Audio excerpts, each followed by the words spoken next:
তো গাইজ আজকে আমি চলে এলাম আবার একটা নতুন ব্লগে। আর গাইজ এদিকে এরা হুইলি করতে শুরু করে দিয়েছে। ও ও ইরফান, ও এই কতটা লং গেল ভাই, আমার থেকেও বেশি লং গেল। তো গাইজ এখানে ইরফানের একটা সর্বনাশ হয়ে গেছে, হ্যান্ডেলটা। এই দেখো গাইজ এইখানটা ইরফান ভয়ে বলছে না, আমার মা অসম ভাই তার লেগে ওর হ্যান্ডেলটা গোটাতে, ওর সাইকেলের হ্যান্ডেলটা গোটাতে ভেঙে গেছে। তো গাইজ এখানে আমাদের সাথে দেখা হয়ে গেছে সুমনেরও। এই দেখো সুমন, ও ও সুমন সুমন সুমন এক নম্বরে না বলা হবে না। তো গাইজ ওই দিকে দিয়েছে আলি হুইলি করতে, তোমাদের দেখায় চলো আলি হুইলি করে আসতে।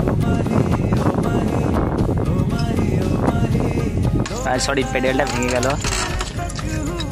তো গাইজ আজকের ব্লগটা এইভাবে মন খারাপ হয়ে যাচ্ছি। তো গাইজ আমি তোমাদের সাথে দেখা করছি পরের ভিডিওতে, বাই।